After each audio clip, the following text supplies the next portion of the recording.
Now that we're done listening to our favorite song, Slam by Onyx, this week on Reliving the Extreme, we have one interesting lighting grid, I'll tell you that. And we also have the November to Remember, or the November to Forget, whatever you might want to call it. We're going to talk about all that and more this week on Reliving the Extreme. Aaron is here with me, of course. Hello, hello, hello. And Mr. Chad Austin as well. Tell you.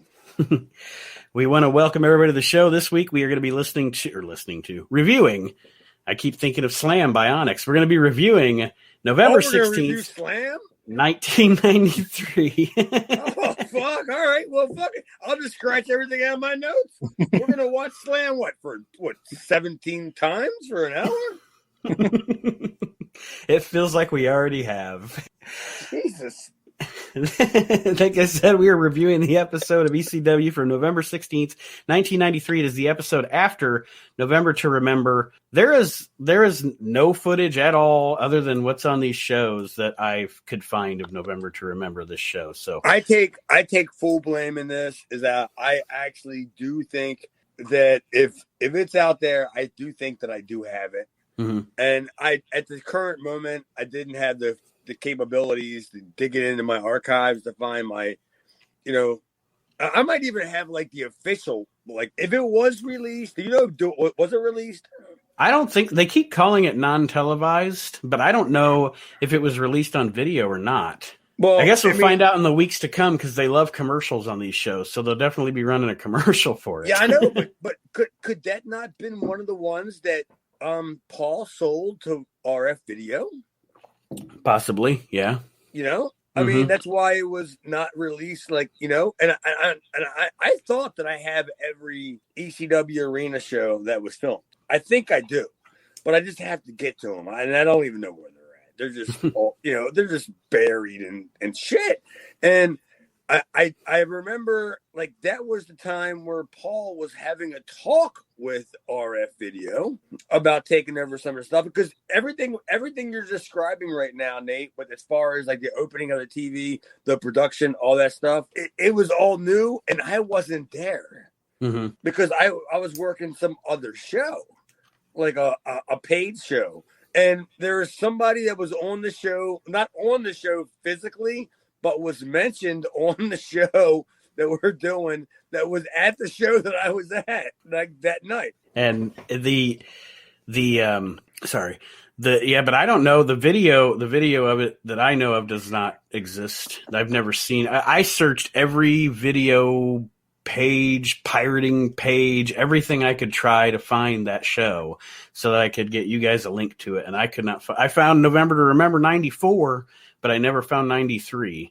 So I'm not sure. If somebody out there knows that it exists, let us know, and I'll gladly compensate you for a copy, because I can't find it anywhere. Well, you probably wouldn't want to.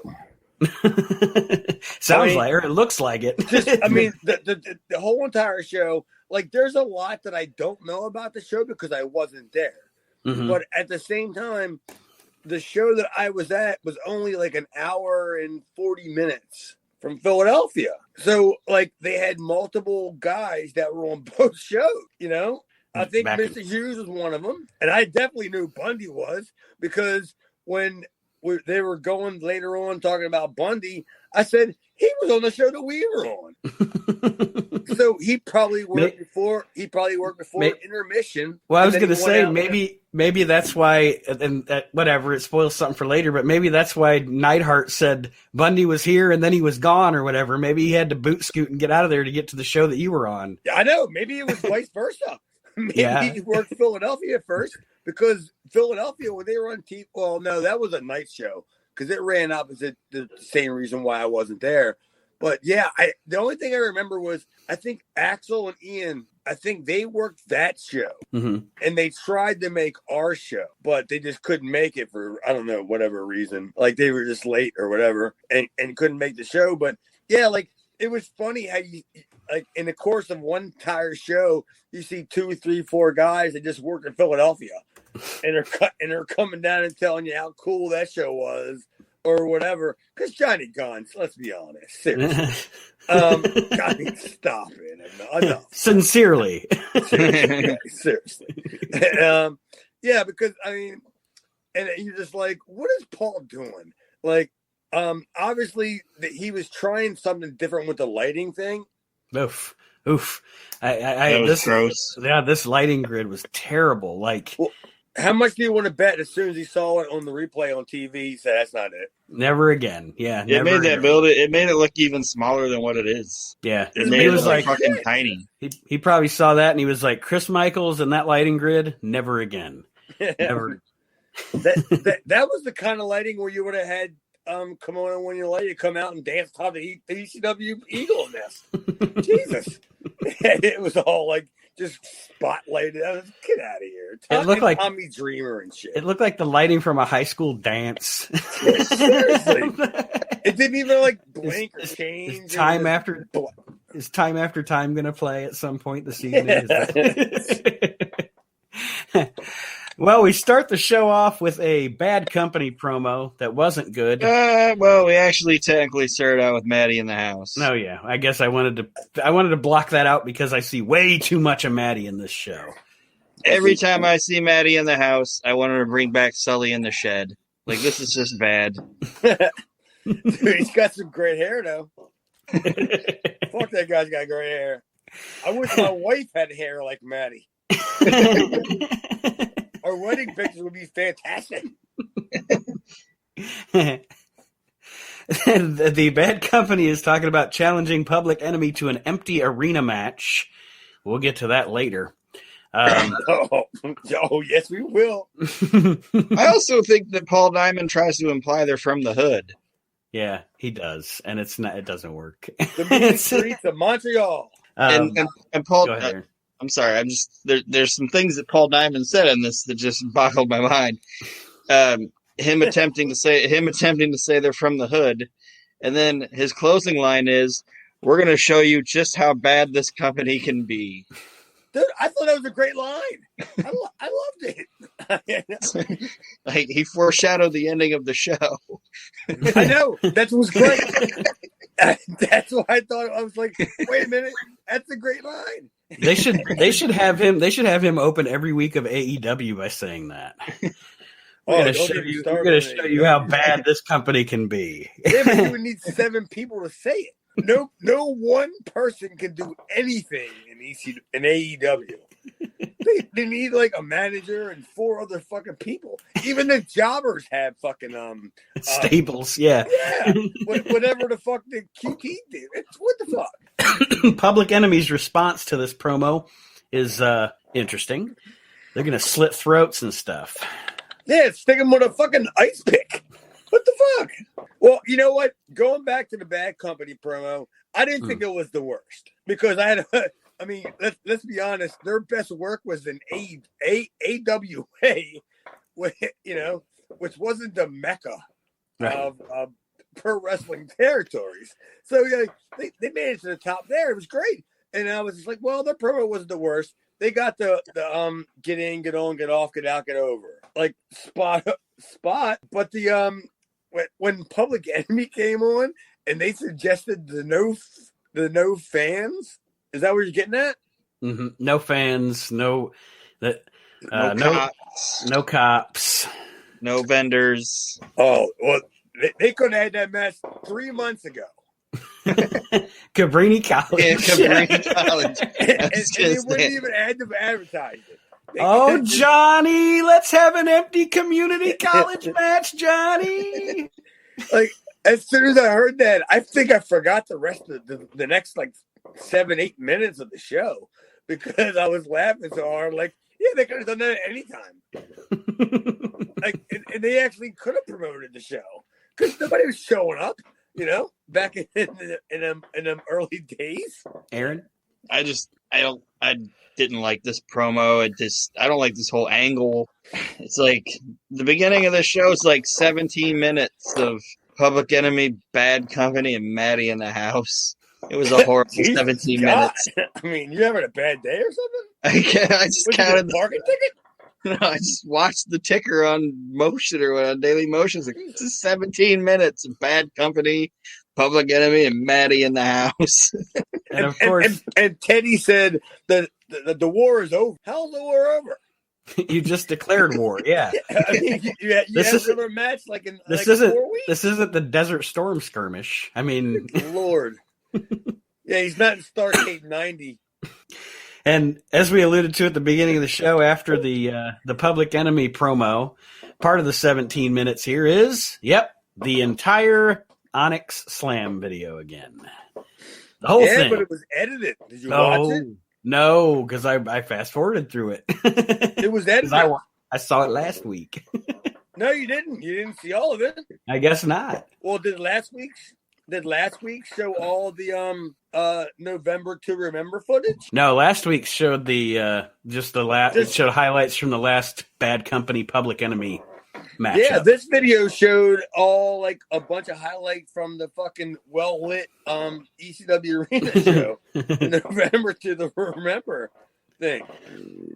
Well, I got hoodwinked on that one because I skipped it because I was like, well, this is the same deal I saw last week. I'm just going to go past it. Don't feel fucking bad. I watched it. I mean, you're the one that was smart enough. I was just like, well, I'm just going to check this out. Fucking awful. Fell in the trap. Up next, we have Maddie again, and wait a second here. Before we go to Maddie, see, Aaron, you thought we were going to have a problem getting to an hour here. I'm telling you, I don't think we are. The next thing we have is a commercial for the ECW Wrestling Academy. Oh, yes. Right? Not for everyone. Yeah, it's not for anyone. And the last thing not for anyone. The last thing they need is for Jay Sully to be pitching the fucking product. I mean, if you want to be the next guy who's not going to work here, yeah, they show like Chris Michaels. Yeah, and Sal Balomo. They're showing Matsugagi, whatever his name is, JT Smith.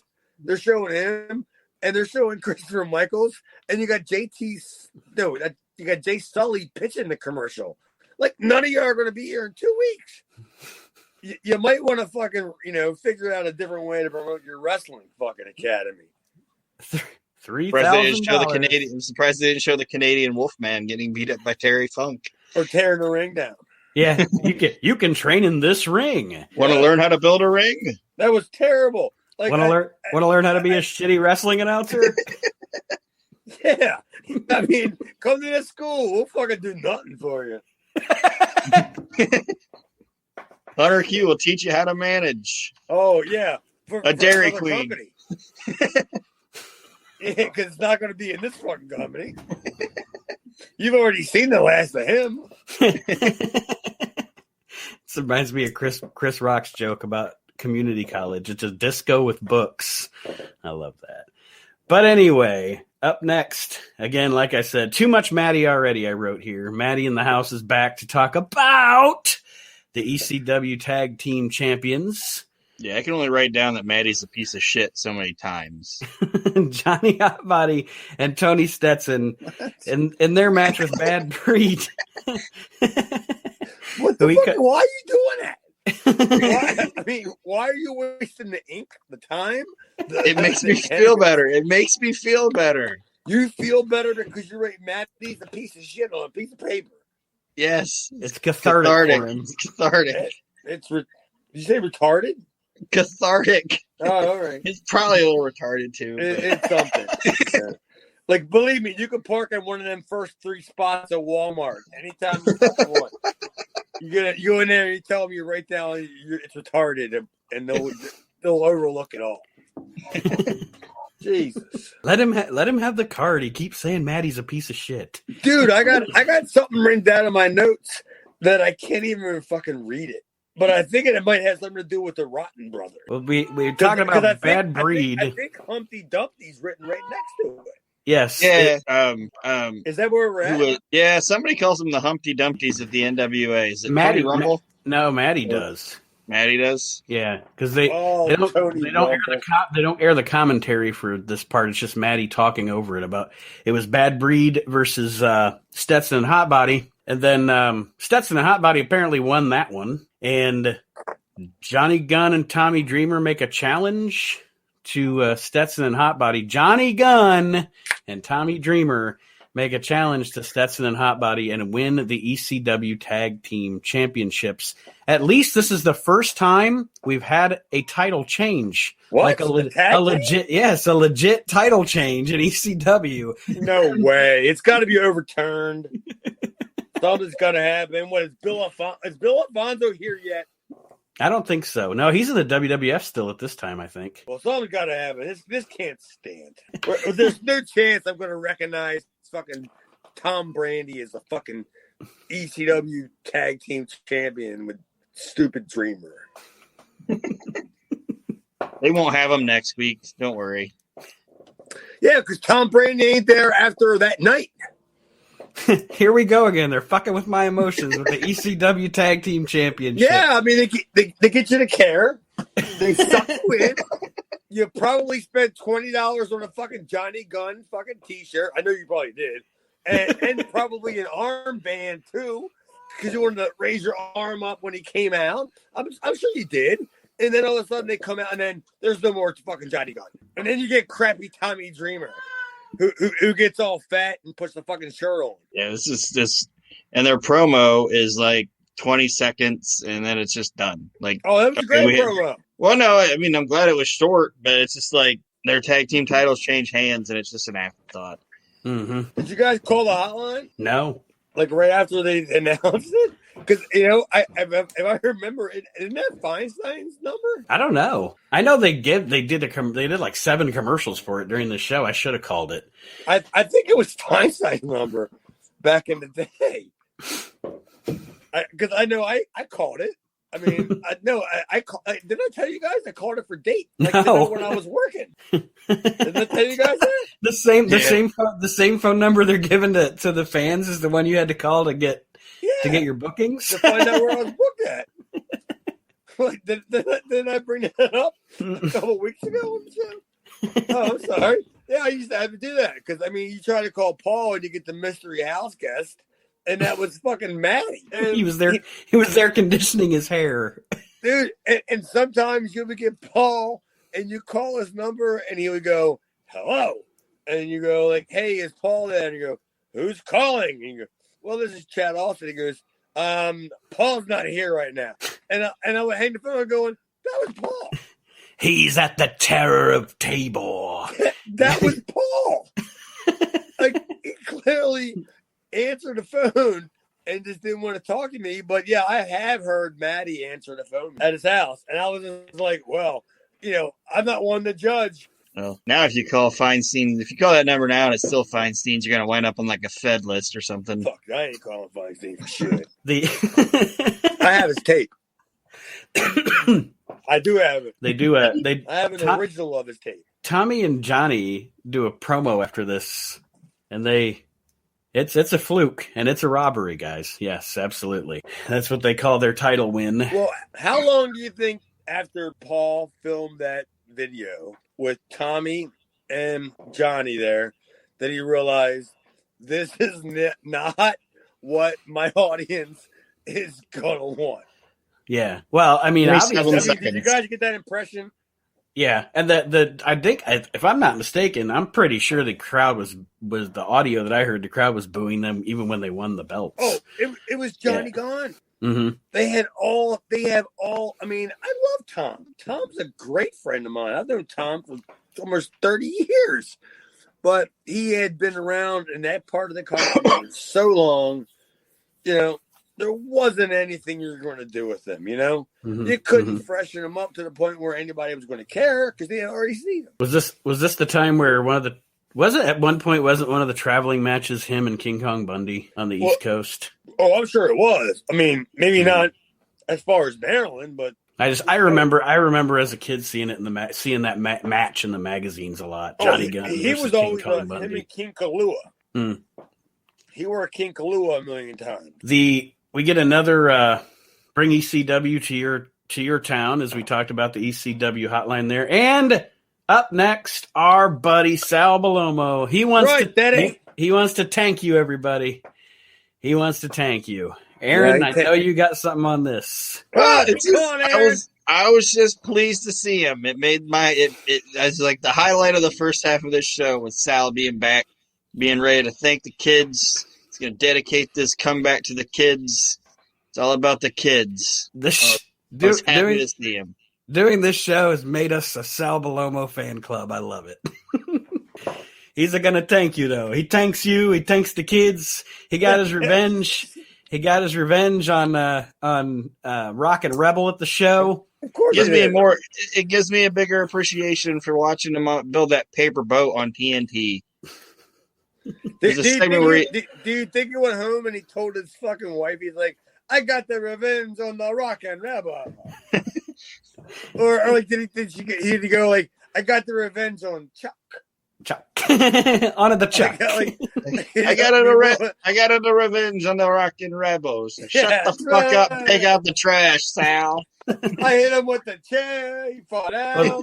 They obviously did some kind of angle or something here because the Rebel had on a big leg brace, and as I'm looking at the results of the show, which I was going to read at some point or at the end of the show or what have you, of the whole show, it says Salvatore Bellomo defeated Rock and Rebel by forfeit. So I'm assuming that maybe Rebel came out, played up a injured leg angle, or maybe his leg was injured. I don't know. So it doesn't sound like the match actually happened, but Sal got to get some wax in on Rock and Rebel anyway with the chair in this chairs match. I clearly didn't watch this. I got notes on it. I must have blinked. I got nothing on this. I mean, all I have is the hotline after old Sal. Oh, Sal. And yes, it is Paulie on the ECW hotline. And then we get Maddie again. Yeah, I mean, seriously, why doesn't he do a commercial for the hair products that he uses? I mean, everybody that has hair like that, they always think it's great that if you pull it back in a ponytail. Not fucking Matty Dockin over there. he lets that fucking shit flow. Like, waving it around. Yeah. Like, it's all, yeah, he said round and round. He's doing the tress. Like, he's doing the tress. Vidal Sassoon. Yes. Oh, yeah, that was it. That was it. Vidal Sassoon. I was going to say Tresemme, but ooh la la. No, but either way, great too. Tresemme's one that we have in our bathroom. I mean, we're not normally that kind of family, but every once in a while we get a stimulus. And then Maddie is showing us highlights of, I can't see it, the light's too low, but highlights of Sherry, sensational Sherry, to a Japanese karaoke version of Back in the Saddle. Was it Mac Ito?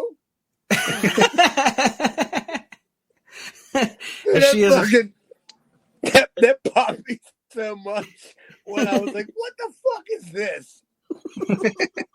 Because I knew when Paul started dealing with David Geffen and he started stealing all, and like, now you're stealing, like, before there was YouTube, like bootleg, somebody has a cassette. It's like, remember those CDs and tapes that you'd buy, and it would have like all these hits, and you got it home, and it was like all the hits, and then at the bottom it said like performed by the Studio 49 band or whatever.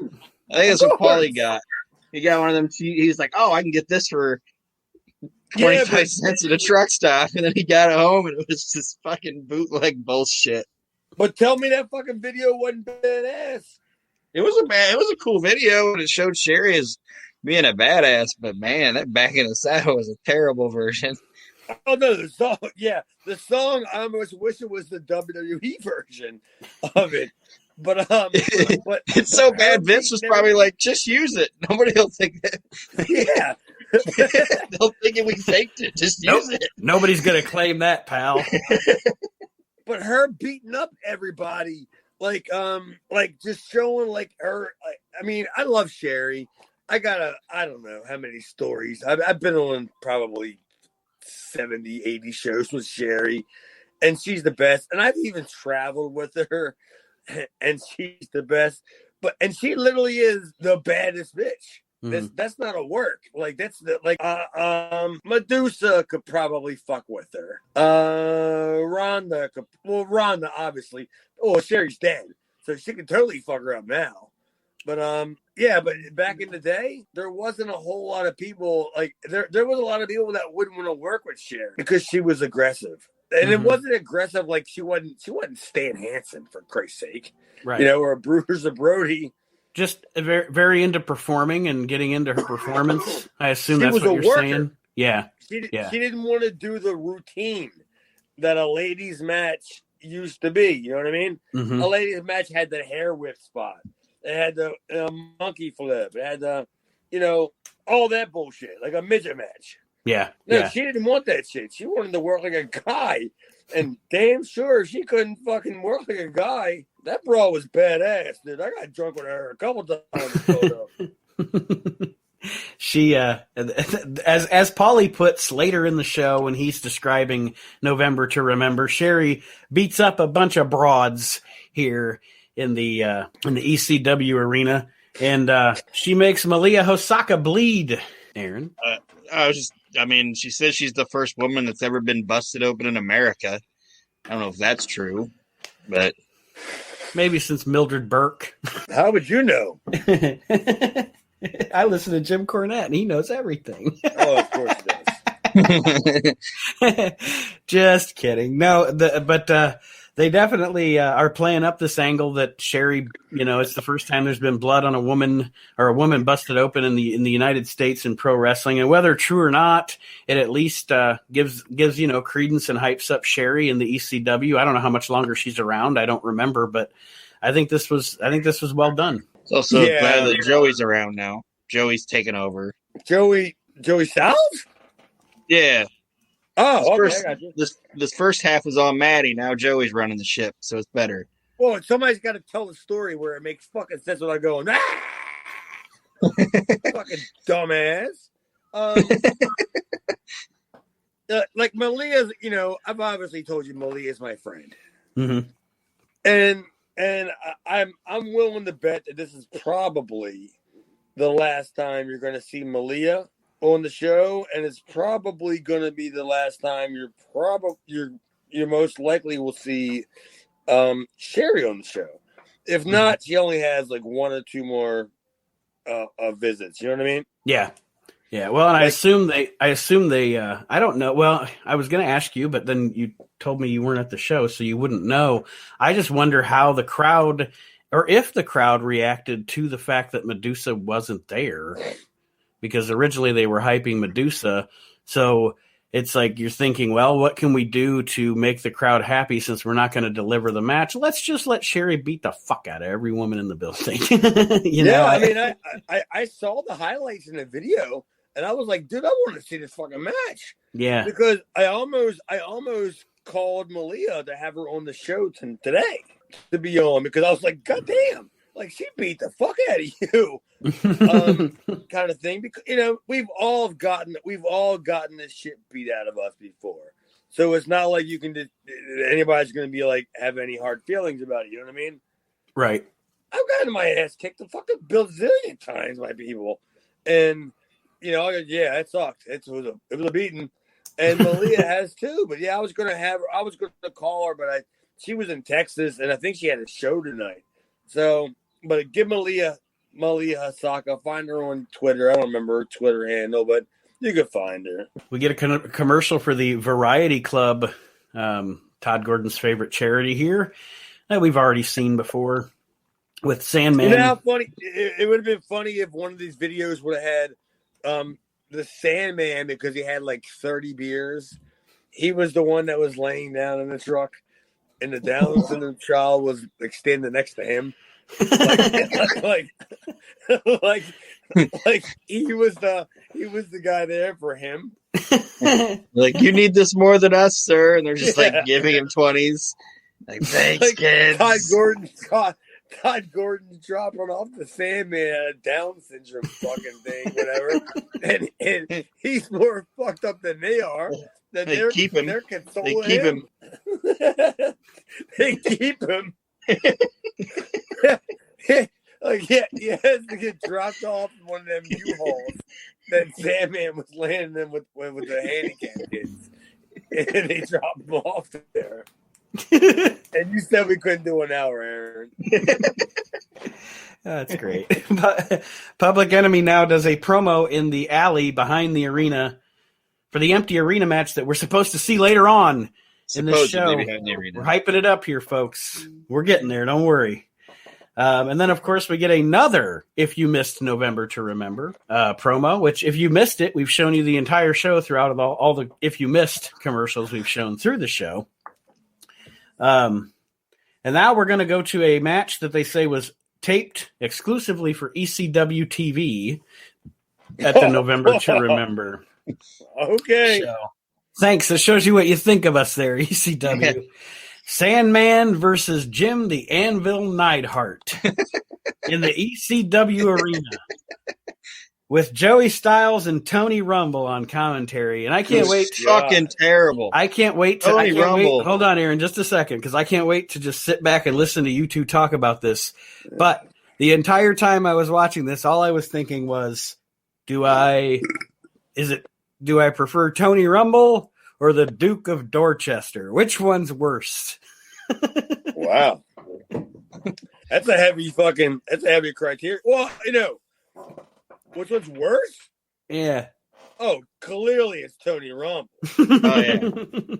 Yeah, I mean, wait a minute. At first I was like, yeah, Pete Doherty's bad, but yeah, you gotta like Pete Doherty. And then Tony Rumble, just bad. Just bad. Bad. He was bad in New England wrestling, and I have no disrespect for the guy. I know that he's dead, but just no, never mind. At least Pete Doherty, I think, got figured it out and got in on the joke that he was bad. Tony Rumble was just bad. If you're going to be bad, admit it. Yeah, Tony Rumble thought he was good. He makes a Beverly Hillbillies joke. Playing 1993. Playing possum like the Beverly Hillbillies used to eat. Yeah. Yeah, it's 93 and he's making fucking Beverly Hillbillies jokes. I was mad because Public Enemy quoted "I'm Gonna Knock You Out" by LL Cool J in their promo. I was like, that song was out 3 years earlier. So then I started watching it was actually 2 years earlier, right? Oh, sure. It was just an old song, but then when I watched this, I'm like, well, I'll forgive it because there's a Beverly Hillbillies joke in this next match. Yeah, but it was just as bad when Rocco Rock said he was gonna be slap him. We're gonna be slap you. You're in the hood. You don't be slap people. Ooh, that'll sting. What the fuck are you gonna do? You're gonna do a DB? And you go, what the fuck is that? A drive-by, motherfucker. Stop it. Just say the fucking goddamn thing. And I just wrote, oh boy. because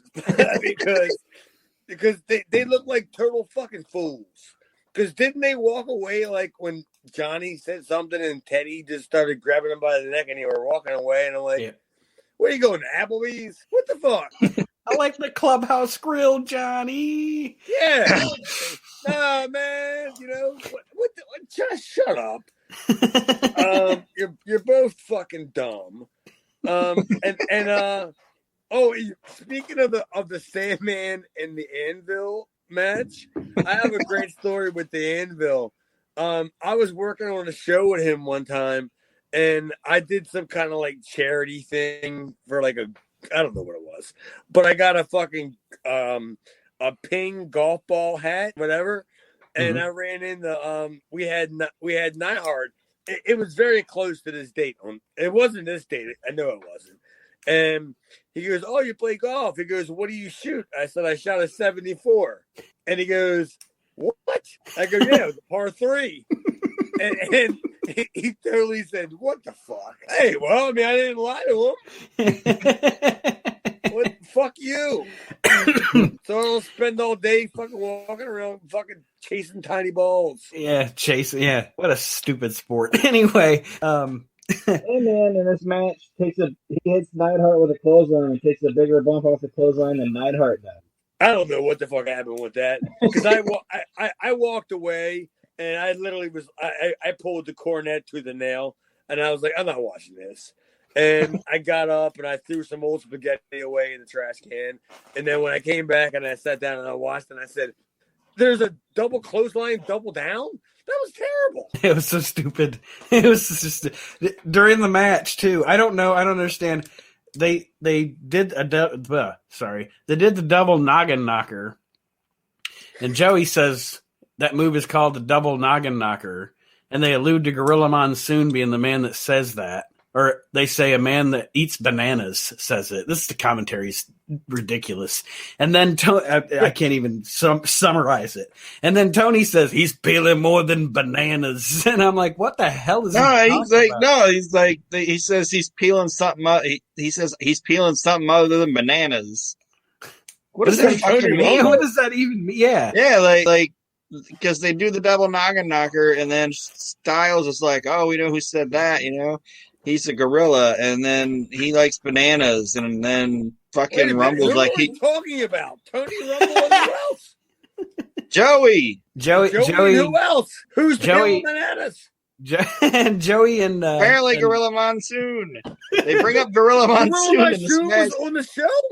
No, they bring him up in the fucking match during commentary for no reason. This is like the worst fucking thing. Like, Tony Rumble needs to go.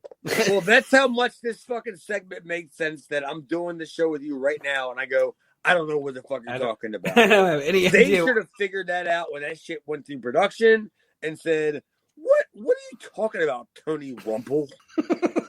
I mean, the big name of Tony Rumble, the Boston bad boy. I mean, fuck Jesus. What did you ever fucking do? And everybody that comes out, he's like, who's that guy? What's his deal? What's this guy's story? Like, he didn't even do any re-fucking search before he got there. Way to Art Donovan it, Tony Rumble. Yeah. How much does this guy weigh? Dude, I mean, I do listen to Jim Ross's podcast because, every once in a while I do commentary on some people's independent shows. And I listen to that shit, and he's right. Tony Rumble does everything wrong, like from what Jim Ross says to do, like how you put people over, and do stuff. And Tony Rumble's just the opposite. He's yelling out pronouns, and he's just saying stupid shit. And who is this? What do you mean? If you're telling somebody who's watching this program who is this, then it means your program is bullshit. Right. Why is anybody watching this and going, I don't know who this fucking guy is? Yeah. Fuck. What a fucking idiot. With dated possum jokes and banana jokes. Tony to be gone. And honestly, I don't think Tony was even there the next time that I was up in Philadelphia. And for me, I think he was gone by then. Well, I think you're right, because when I heard him doing commentary with Joey here, I didn't even realize he was ever in ECW. So that's how little impact, if he was there, he ever made on me, because I didn't even remember him ever even being in the vicinity of ECW. It would have had to have been a promotional thing where if Paul wanted to run up in his area, you know what I mean? Yeah. Because, Paul's not stupid. Paul wants, there's a reason why he brought in Johnny Gunn. He didn't bring in Johnny Gunn because he thought he was fucking great. He knew that he had connections to certain areas down here. And same with Tony Rumble. He realized he wanted to move out and, work them territories. So you had to use them guys. And wait, as we get further and further on the show, you're going to see him start using Damian Kane and the Bad Crew for pretty much that same reason. Opening doors. After the ridiculous double pin finish here of this match, we get Tony Rumble says he's never seen anything like that before in his entire life. Me neither, Tony. What did Tony not see? What? An astute observation from Mr. Rumble. He's never seen a finish like this in his entire life. Well, he worked for IWCCW. Come on. Yeah. I mean, and they only had like 6 matches. So I think Vic Steamboat's still the champion. After the match is over. Did you guys ever see when they brought in Onita? No. IWCCW brought in Onita? Oh, yeah, dude. It was the best. Oh, I've never seen they brought in Onita in like 91, and they made him like a classic Japanese guy, where they painted his face like Asuka, whatever the fuck her name, Asuka, whatever her name is, and he was doing the mist gimmick, and I can't believe if he was working Tony Atlas. I think he was working Tony Atlas, and the dude threw him outside. And the cameraman was doing a wide shot of the ring, and you could see a guy walk up and place a Dixie cup on the corner of the ring. And Onita walked around, grabbed the cup, drank it, and that was the green mist. That's how I like to get my green mist, out of a Dixie cup, or maybe a red Solo cup. That's ridiculous. I just watched it 2 days ago, and I walked down and told Jess, because I mean she doesn't know shit, but what I tell her. But when I told her about Onita, I was like, deathmatch, and I told her, like, you can see the guy put the cup on the fucking corner. Like, the camera couldn't even pull away far enough to not see the guy. And you see Onita drink it, and you got to have Tony Atlas sell it. Oh, I was like, Jesus.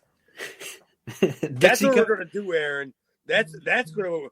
We are going to do a podcast about IWCCW. Holy fuck. If that don't have jokes written all over that fucking nonsense. I'm awaiting the mist in a Dixie cup on a pole match between Onita and Tony Atlas. I couldn't believe it. That's crazy. There's no way this is legitimate. And it's not like it was fucking live. Like, just edit like a shot of the crowd in. Yeah. God. Anyway, we still got some of this nonsense to watch. After this match between Neidhart and Sandman, Jason comes out in the ring and asks Neidhart, how do you like my suit? Or asks the crowd, how do you like my suit? And then he offers his managerial services to Jim Neidhart, and Jim Neidhart said something I didn't understand. I couldn't understand what he said. He told him he had beautiful hair, but he didn't want to be... He said, you have beautiful hair, but I have no interest in you being my manager. And then he said, you're never going to manage me. Yeah. But he did say you have beautiful hair. Well, at least he did a good coaching there. He started out with the positive and then worked into the negative. Babyface, honest, I mean, I can be honest. I think Adam Cole was an exceptional, handsome human being. I can be honest, and I think Jason had decent hair. I'm not going to say he had fantastic hair, but yeah, his hair was fine. It ain't Matty hair, but it's hair. Oh, no. Matty's Pantene. Jason's Chrome. Yeah, that's a whole different that's a whole entire different hair regime right there. Because Matty does the shampoo, then the conditioner. Jason, from what I heard, I messaged him, and he said he does the shampoo and conditioner in one. And he prefers the Prel. The hard stuff. That's what he said, the hard stuff. And how do you like my jacket? Yeah, we still can't do an hour. Then when I'm wrong. And Jason also offers Sandman his managerial services, to which Sandman, yells at him. And then Jason kicked the fuck out of Sandman, didn't he? Yeah, he busted out some Cobra Kai shit. He did. I was like, damn. Dude, why didn't Jason do the Tracy Smothers spot? Like when he was the FBI guy, when he was like, what? He does that little thing where he kind of twerks because it almost looked like he wanted to. But he just turned around and looked at the camera, and he almost think he wanted to go, like, yeah. But he didn't. He should have said, how do you like my shoe? And then just kicked him with it. Like Matt Riddle? But yeah, Jason. What the fuck is Jason? He puts the boots to Sandman for an inordinately long amount of time here. Yeah. And then Sandman gets a body slam on Jason. I'm sorry, I'm supposed to be the serious one here. And then Mr. Hughes, out of nowhere, no one ever said that before. And I think Mr. Hughes was late. I really do. Because, Sandman hands him up. He was asleep. He was asleep. Sandman has that motherfucker up for a long time, and he's just walking around with him. Like, I was like, is Sandman gonna vault this guy into the crowd? Like, I thought that's what he was gonna do. Somebody had to wait. Walking around with him. Sandman's like, somebody wake up Mr. Hughes. Somebody wake Curtis up, for Christ's sake. Like, it's my gimmick to pass out. Fucker. Scooping my heat. I just wrote, like, I mean, I went the complete opposite route that you did, but it was the same exact comment. I said, is somebody late? I think it was is somebody late to the building? Like, somebody that's supposed to be there. Because what are they doing? Like, they're laying on each other. I don't know what the fuck's going on. There's nothing really going on. Like, and I was just, it was a smosh. And I was like, what? I mean, are they killing time? Because somebody's not there yet? Tom Brandy's not there yet? Because he's working on our show. And I just think that I really dread that this means that we're probably going to get a Mr. Hughes Sandman match. I really hope we don't, but I think that's where we're going. Of course we are. And Sandman, Mr. Hughes is going to be terrible. No, it's not. Because they're going to go out in the fucking Sandman van, and they're going to drink like fucking 36 beers, and they're going to get all tooted up, and they're going to have the fucking the time of their life out there. They're going to take a nap. I mean, unless the money problem happens, which I mean, I know that Mr. Hughes ain't far away from this ain't happening because I still have to work him. So I know he's alive in '94, like on ECW, because that's when I worked him, and that's when we're going to start to see Francine, my girl. Yeah, but yeah, this went off the rails quick, like very quick. Yeah, I would say so. And then we got a Sabu video. Like, Paul can fucking do that shit. Mm-hmm. That Sabu video was unbelievable. He can fucking produce videos, but the problem it's another karaoke version, though. I forget what song it was. Walk This Way, wasn't it? Yes. Yeah, I remember. I didn't write it down. That was just a bad karaoke. It's funny because you're starting to see a lot of how Paul stole a lot from Eddie Gilbert. Like, I had this written earlier that I never got a chance to drop it in, that Paul is stealing a lot of what Eddie learned from Memphis, but then he took the Continental in '88 and '89. They used a lot of videos. They used a lot of underneath talent. They used a lot of guys that were local, and they brought in what's Lawler coming from Memphis. I mean, in what 87, 88, $700 to bring Lawler in, kind of thing. Yeah, they used all their resources like that. And that's the same formula that Paul is starting to use now because he realizes he has to fill the time, for the hour because he don't have enough Christopher Michael matches. Well, and then he was. I was gonna say he's probably like. There wasn't a YouTube, so he couldn't be scouring Christopher Michael matches. Can you ever have enough Christopher Michael matches? Yes. So we find out, of course, that Hawk and Sabu mystery partner for Terry Funk was King Kong Bundy, who apparently worked a double shot that night, as Chad revealed to us earlier in the show. And the only thing they show of Bundy is a still photo of him jumping off probably the first turnbuckle. But dude, I have no idea. Why they couldn't show footage of Bundy. None. Like you don't even see his face or anything. He just looks like an egg in tights jumping off the first turnbuckle onto whoever. Dude, the best part is that I was friends with him. Mm-hmm. I was friends with him, and I never asked him. I never noticed it because now that we watched it, this is the first time that I've seen it, and I never knew that.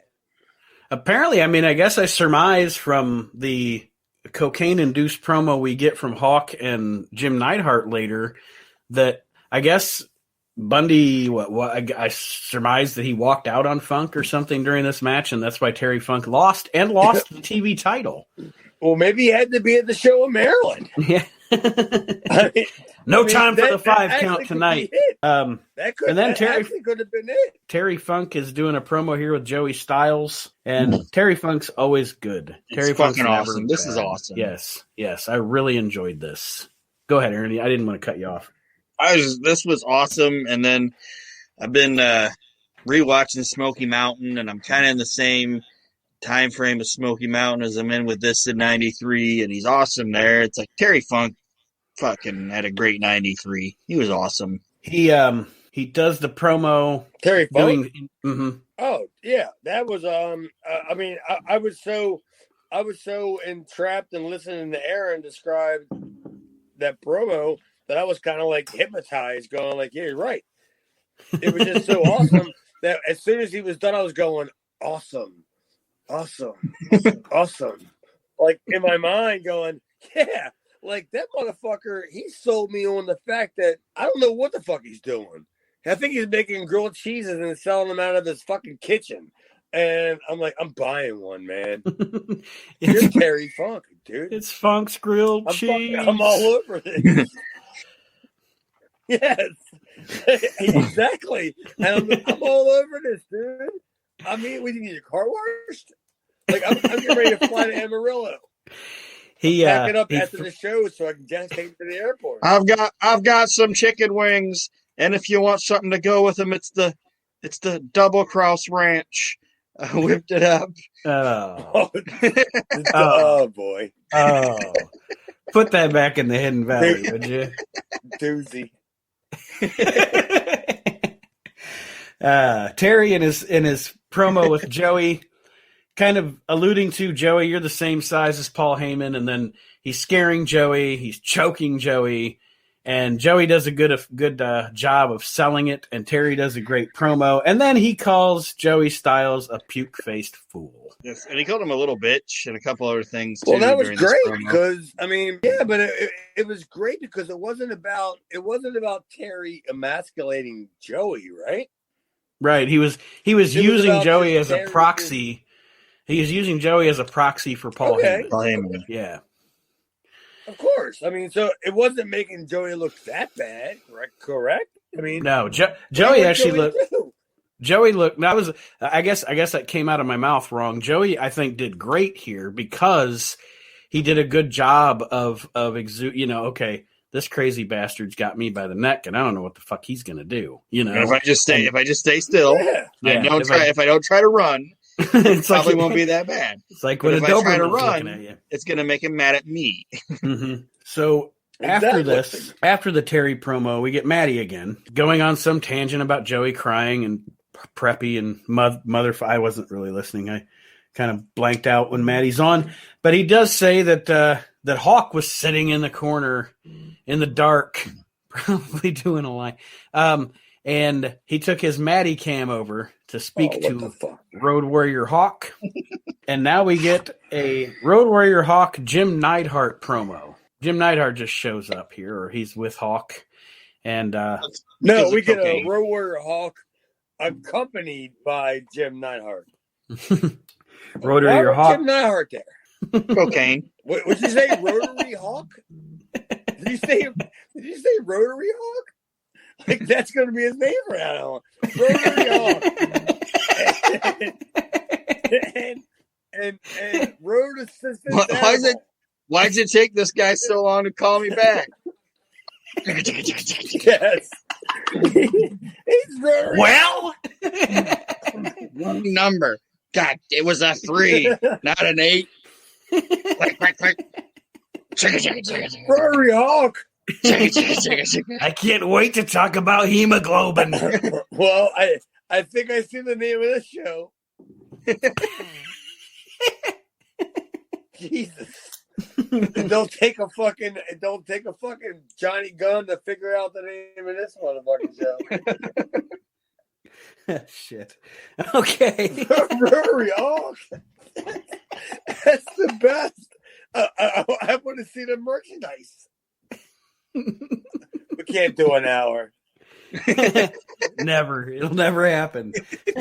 Yeah, we're already at an hour. And we still got like we still got a couple of doozies to go. Well, up next after the Rotary Hawk. Night Art promo. And I'm the retard. Imagine if Paulie's cell phone was a rotary cellular cell phone. Like Paul's standing there at ringside while Shane Douglas is in trouble, and he's trying to dial. I can't get the help we need. It's taking too long. He can only poke his head out the curtain because the fucking cord only goes so far. Like shit. He's Rotary Hawk. Jesus. It's unbelievable. You ain't never living that down. My wife is a big fan of Sugarfly, and she buys like beer huggies and crap like that. You're getting one of them. You're getting something delivered to your house that says Rotary Hawk, because that's a doozy. I love it. Yeah, well, it's terrible, but if you love it, it's awesome. Up next, we have a Paulie Dangerously promo, and he's talking about, as he said, doo-doo disturbers in the ECW, and then that is where we get the Sabu footage that we were talking about earlier. I think the Sabu video, or the Sabu footage that they show, is this FMW footage, the footage from Japan that they showed of Sabu? Yeah, didn't I ask you about this like a couple of shows ago? I don't think so. Yeah, I asked you about it because I thought I said, didn't they show the video where they remember Dr. Lucer? Yeah. And you said no, they haven't showed it yet. Okay. When we did the show. Well, the guy that he kills with the knee was that fat fuck that's on AEW. That's in the Jericho? The project, Dr. Luther. Like he does the moonsault from the top rope all the way to the outside onto the table while he's on the table to the floor, and he knees him in the face. And the table don't break, he bounces off with the guy. Like it's one of the most brutal fucking I'm sorry, it's one of the most brutal like table things because it doesn't break. So Sabu and the fat dumb fuck. I was gonna say it's just knee at the front of your head and table at the back of your head. Yeah. But that's Dr. Luther. Chris Jericho's buddy. Well, and that's why he has a job right now. It can't be his talent. But I thought this promo from Paulie was good. As it always is. The Sabu video was great, dude. I mean, honestly, because if that was the first time we're going to see that video, which apparently it was because I've asked you before, have we seen it? And you said no. So if that's the first time we're going to see that video, that's an absolutely fantastic video. It is. What the fuck is this guy? You know, this guy's a fucking animal, like kind of thing. You know, watch this. It's almost like when they showed the Abdullah the Butcher highlights back in. Remember that? Right. Yeah. Without the fake fly, which is even better. Yeah. Sabu didn't need the fake fly. No, he sure didn't. No. And I actually really I loved this promo from Paulie, not only just from putting Sabu over and putting over generally the scene of ECW at this point. It's got great lines in here. It does. Go ahead. Go ahead, Aaron. He says that he's talking about, because in the Terry Funk interview, Terry Funk was talking about how he knows about pain because he held his dad in his arms when his dad died, and Paulie's like, if you were holding me in your arms and I looked up and your face was the face I saw and you were talking like this and walking like this, I'd want to die. And then he's talking about his own empty arena match that he booked and how ridiculous it is, and says, oh, they're going to have a match in the empty arena. They must be working the WCW Omni shows. Yes, that was a What, great Terry line. Funk said that? No, No, Paulie Paulie said said- that. That was a great line. Oh, that is a great line. I didn't catch that. I must have bailed out at that point. I have had enough. I'm starting to do the Jim Cornette rule. I'm bailing out on certain. There's certain things that I can just tell what's going to happen. But yeah, Paulie cuts that great promo, and then, boy, oh boy, the end of the show. Oh boy, they're hyping up, and I'm looking at the clock. All right, I'm looking at the minute ticker. 24. Yes, minute 24. Say it. A minute 24 before we go. Fuck it down right there. A minute 24. Yep, I was looking at the ticker, and I'm like, okay, so we're about to have the empty arena match. Oh, I thought there was going to be another link. You know, sometimes they got to bust shit up. Yeah. You know, like it'll be like video 1 and then video 2. I'm like, you didn't send me the other fucking link. Nope. And then I was like, no. Wasn't my fault. Still a minute 24. We were supposed to have the empty arena match between Public Enemy and Bad Company, and we didn't. And I can't wait to hear my colleagues here discuss this. I can't wait to hear your fucking views on this non-fucking sense. That was my views exactly. Nonsense. This was stupid. Was it filmed in a hotel room? It looked like it was filmed in a hotel room. No, how many times do I gotta tell you? All that shit is filmed at the fucking studio, the TV studio. Well, I know, but all Paulie does is put a fucking piece of paper up on the door that says dressing room. No press allowed. He remember when I said Public Enemy was walking out of the fucking basement of somebody's apartment? That was the studio. That's terrible, awful, rotten. What? I mean, what the fuck was that? Explain to me. Was the money problem with Paul? Did that happen before or after this? Because they still had the match in December. Mm-hmm. But what the fuck was this? I think what they were going for. I can't wait to hear this. I'm trying to. Okay, so here we go. Trying to dissect things here. Trying to dissect things that don't need to be dissected. I think what they were going for was did Public Enemy lure Bad Company into a trap? You know, no cops, no fans, and nobody to help them, and then jacked them. I mean, is that what they're getting at here? That's me maybe overthinking it. but then there was help, so the arena wasn't empty. A bunch of Zubab pants showed up. Yeah, it was dumb. I mean, like wherever you're at, can't you hear the door open wherever you're at? Like, because they had that little thing, that little grease thing. It's in a door crease. The door closes slow. Well, if two guys run in to attack you, they run down the hall or whatever it is. They run in and attack you. You're gonna hear right. Yeah, you couldn't see any of that. Like nobody was going, "Hey, what's going on?" Like even if they were on a different fucking floor, nobody could have said, "Hey." And these aren't particularly. Yeah, I was gonna say, especially felt individuals. Yeah, especially if one's fat fuck Johnny. You're gonna hear fat fuck Johnny. Yeah. Shit. The building they're in. Some of the shit would probably fall out of the ceiling if they were on the top floor. Fuck! I mean, it was one of the worst things I've ever seen since Damien Demento. It really is. It really is right up there with like that was the poorest attempt. And I'm sorry. I'm a big fan of Paulie, and I know that Paul wasn't working with a lot of money. He didn't have a lot to do with the money, but that was a poor attempt.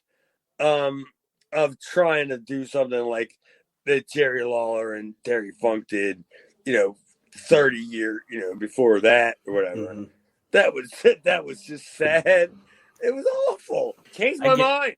I can't. You changed my mind. I actually thought about it. I tried to think about it as, what are they trying to attempt to do here? And Nah, never mind. It just fell flat. It was stupid. Awful. It was and stupid. then it gets worse when they do the fucking the December to Remember thing. God, I'm waiting for the kaboom. Where's the kaboom? They promised me a giant kaboom. And I got nothing. Nada. Yeah, I'm still waiting. So as far as this show goes as a whole, what I wrote, I didn't really give it a grade or a score, but I wrote that this show is a tale of two ECWs right now. Like, there are glimpses.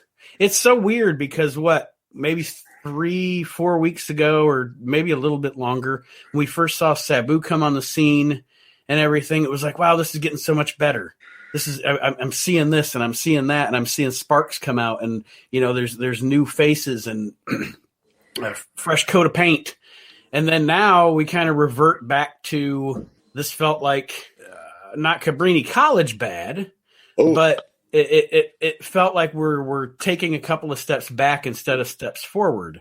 But you still have a great Terry Funk promo, and you still have Paulie, and you still have the Sabu video. And so, I mean, like I said, I think there's more good than bad, but the bad is glaring. Well, I have a kind of a lot to say, and I know we're already over our time. If you don't mind. Oh no, go ahead. I wasn't at this show. Like I said on last week's episode, I was at a show that I was booked on in Maryland, a paid show where I was making a lot of money, and a couple of the guys were also on that show. It was, and from what I heard, and this is what I heard, I'm not going to say gospel, was that Paul was trying to dick around with some new people. It's why you saw them stupid fucking lights. What the fuck were them lights at? Oh, they were awful. Donna Summer's going to be out there on roller skates and shit. And what the fuck was all that? And it was like, why Johnny Gunn? Where is this going? And then it seems that because I wasn't there, that I don't know how the whole entire backstage presentation went, but the next time I went back up there, and then you say, Nate, that the next couple shows are basically like review shows. The next one, I don't believe so. Not the next two. Okay, yeah. If they're not, then maybe they had a new set of tapings. But it's going to take until we have a new set of tape before we're going to start seeing the end of Johnny Hot Body and Stetson. Because I still got to work Hot Body and Stetson and shit like that. You know what I mean? So it's going to take a little bit longer, but you're going to start seeing them doing jobs on the way out. They're not going to be as prominent. Nice beer drinking, why don't you? Do you understand what I mean? Yeah, you're gonna start seeing them guys getting weeded out. It's like you were kind of alluding to earlier. It's like Paul he has his vision kind of what he wants ECW to be, but he also realizes it's still a East Coast independent. I always feel like how many months is Paul behind? Right. Mm-hmm. Is he a year? Maybe a year and a half behind of where he wants to be. Because damn well, I mean, let's be honest, guys. When Paul, stepped in and pushed Eddie out and killed Eddie, basically, then he was just taking Todd's money, and he probably didn't have a vision out of how long it was going to take, right? Right. Well, and I kind of make and you guys can tell me if I'm off base on this comparison. ECW here is kind of like if you're watching the WWF in mid to late 96. I've got Stone Cold Steve Austin, and he's on the rise, and the product's kind of changing, but I've still got TL Hopper doing a plumber gimmick. Like, there's two different. Got TL Hopper? Oh, well, cool then. Well, then what's the problem? We just talked on the We Can't Wrestle podcast about how awesome Tony Anthony was when we were talking about Smoky Mountain. But do you see what I'm saying, though? Like, it's like two visions colliding at this point as we're watching these shows. Like, it's like Paulie's trying to shake off the former ECW or what was ECW. Yeah, he's trying to. He's trying to get rid of the stink. Trying to get rid of the stink. So there's a little stink there, but he's also, That was probably, you're probably 100% correct in that assertion. But yeah, but I mean, it took Paulie, I guess, until in my guess, it was probably until 96, 97 before he totally got rid of the stink. I mean, your opinion. So you say not as early as the night the line was crossed. It's still a couple of years after that, even. No, because numbers didn't move. Right. Like okay, yeah. There wasn't a bigger market. It wasn't until 95 when I want to say like fall of 95 even. That's pretty late when he hooked up with like David Geffen. Mm-hmm. I mean, I mean that might be true too, because the first time I, as a young viewer, ever even laid my eyes on ECW was probably in 96, because for some reason up here at one point in 96 we had the Sunshine Network. That's right. And that was the first time I ever laid my young eyes on ECW. So yeah, because that would have been after Shane came back from when he was in the WWF as Dean Douglas and all that. Yeah. So probably. I mean, Aaron, we kind of talking over you here. What was your thought on the? Just that it was an okay show, but it was too much of the Public Enemy Pat Tanaka saga. Just too much of it. I thought so. It's never enough of that. I mean, Pat Tanaka. Come on. I got Jessica a cameo from. Did he wear his PJs? He's always wearing his PJs. He's still wearing this stupid little the black fucking suit that he wears. Pat Tanaka, $25. But I got it early, so I got like $19 reduction. The Pat Tanaka early bird special, yes. I got that. So that's the Taka cameo. I paid $2 to get Jessica fucking Pat Tanaka a cameo. Yeah, ripped. Paul Diamond, he's not even on it. Paul Diamond pays you to get a cameo. I tried to look for a Rocco Rock, but he wasn't on there either.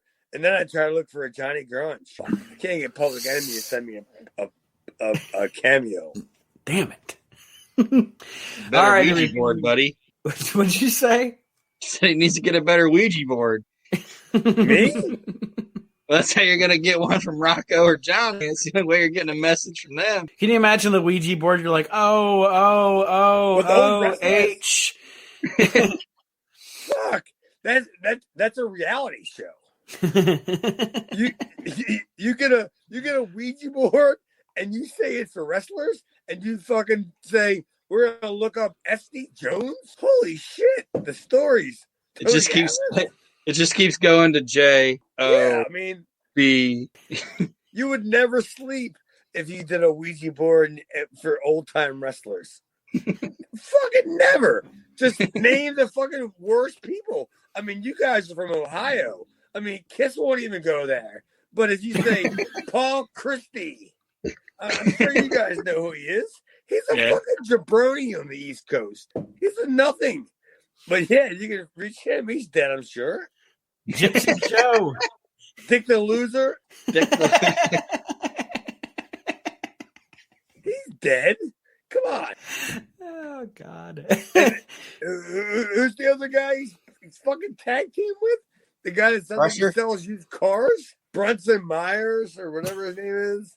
Dick Byers. No. Who's the guy that Dick the Bruiser was always a tag team with? The Crusher. The Crusher. What? The Crusher. No, the Crusher sounds like he sells used cars. No, not him. Wilbur Snyder. Wilbur. Come on down to Wilbur. Come on down to Wilbur Snyder's. Yeah. I'm going to get you a cameo of him. Deals and steals at Wilbur Snyder's. Yeah.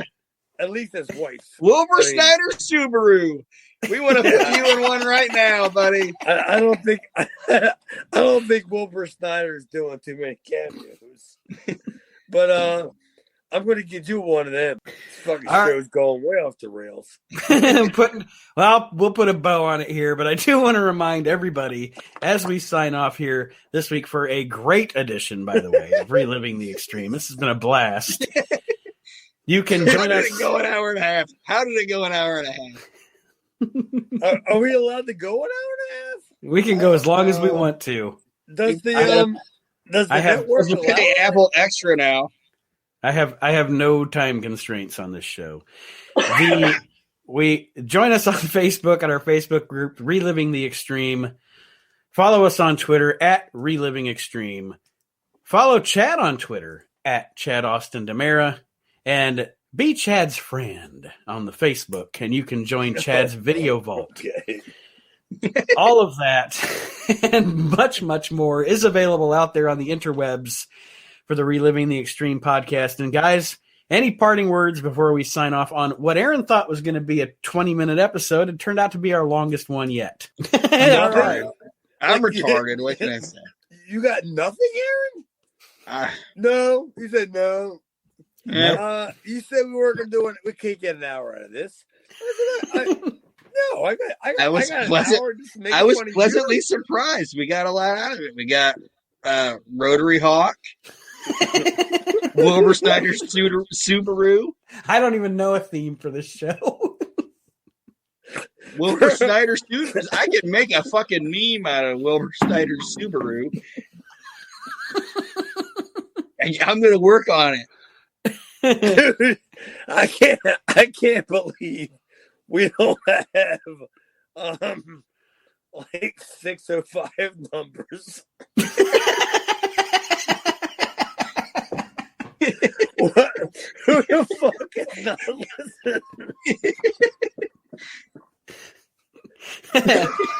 listening? Well, people that are listening, invite your friends to listen to the show. That'll be another way we can build our listenership. And that being said, we will sign off and we will see you next week, everybody, as we continue reliving the extreme and having a blast.